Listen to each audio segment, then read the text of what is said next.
দুনিয়ার জীবন নিয়ে সুগভীর একটি উপলব্ধি আছে। একজন লোক জঙ্গলের ভিতর দিয়ে যাচ্ছিল। প্রতিমধ্যে একটা সিংহ তাকে ধাওয়া করতে শুরু করে। সিংহের থাবা থেকে বাঁচতে লোকটা প্রাণপণে দৌড়াতে লাগলো। লোকটা দেখলো কাছে একটা কূপ। সে ভাবলো এই কূপে ঝাঁপ দিলে সিংহের আক্রমণ থেকে হয়তো বাঁচা যাবে। যে ভাবা সেই কাজ। লোকটা সিংহের ভায়াল থাবা থেকে বাঁচতে ওই কূপের মধ্যে ঝাঁপ দিল। কূপে ঝাঁপ দিয়ে লোকটা কোনোভাবে একটা দড়ি আঁকড়ে ধরতে সক্ষম হলো। ফলে সে একেবারে কূপের গভীরেও গিয়ে পড়ল না। লোকটা ভাবলো, যাক বাবা, এই যাত্রায় অন্তত বাঁচা গেল। কিন্তু পরক্ষণেই কূপের নিচে দৃষ্টি পড়ার সাথে সাথেই লোকটা একেবারে চমকে উঠল।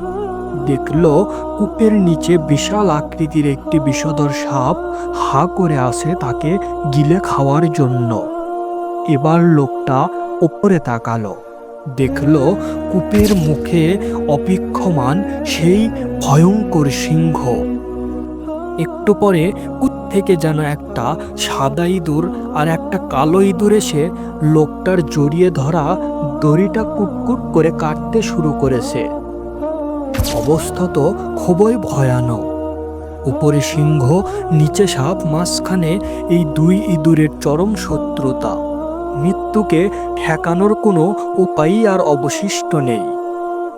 হঠাৎ লোকটার সামনে থেকে একটা মধুর চাক আবির্ভূত হলো। সেই চাক থেকে চুইয়ে চুইয়ে মধু পড়ছে। লোকটা এক হাতে সেই মধু নিয়ে মুখে পুরে দিল। মধুর স্বাদ আর মিষ্টতা লোকটাকে ওপরের সিংহ, নিচের সাপ আর সেই দুই শত্রু ইঁদুরের কথা একদম ভুলিয়ে দিল। গল্পটি বলার পরে ইমাম গাজ্জালি রাহিমাতুল্লাহ মন্তব্য করেছেন, সিংহটা হলো মৃত্যু, যা নিয়মিত আমাদের তাড়া করে বেড়াচ্ছে। সাপটা হলো কবর, যার মধ্যে সকল বনি আদমকেই যেতে হবে। দড়িটা হলো মানুষের জীবন। সাদা ইঁদুর আর কালো ইঁদুর হলো দিন এবং রাত, যা প্রতিনিয়ত আমাদের জীবনটাকে সংক্ষিপ্ত করে দিচ্ছে। আর মধুটা হলো দুনিয়া। দুনিয়ার মোহ মিষ্টতা আমাদের মৃত্যু, সিংহ, কবর, সাপ এবং সেই দিনের কথা ভুলিয়ে দেয় যেদিন আমরা সকলে আল্লাহর সামনে পুনরুত্থিত হব। কত অর্থবহুল ভাবনা।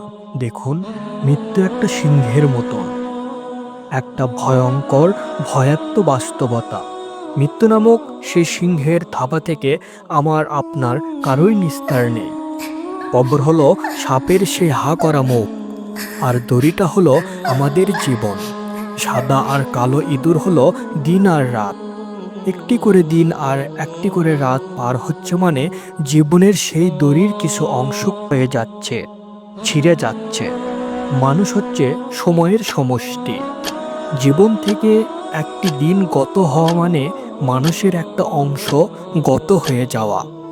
এভাবে যেদিন সেই ইঁদুরেরা সম্পূর্ণ দড়িটাকে কেটে ফেলবে, ছিঁড়ে ফেলবে, সেদিন আমরা নিক্ষিপ্ত হব সাপের পেটে, অন্ধকার কবরে। কিন্তু এত সব বাস্তবতা রেখে দুনিয়ার মোহের পেছনে আমরা ছুটে বেড়াই নিরন্তর। আমরা ভুলে যাই আমাদের নির্দিষ্ট গন্তব্যের কথা। আমরা বিস্তৃত হই সেই জীবনের ব্যাপারে যে জীবনটাই সত্য, অমোঘ। ভিডিওটি যদি ভালো লাগে তাহলে অবশ্যই দুনিয়া এবং আখিরাতের সাফল্য চ্যানেলটিকে সাবস্ক্রাইব করবেন। Thanks for watching.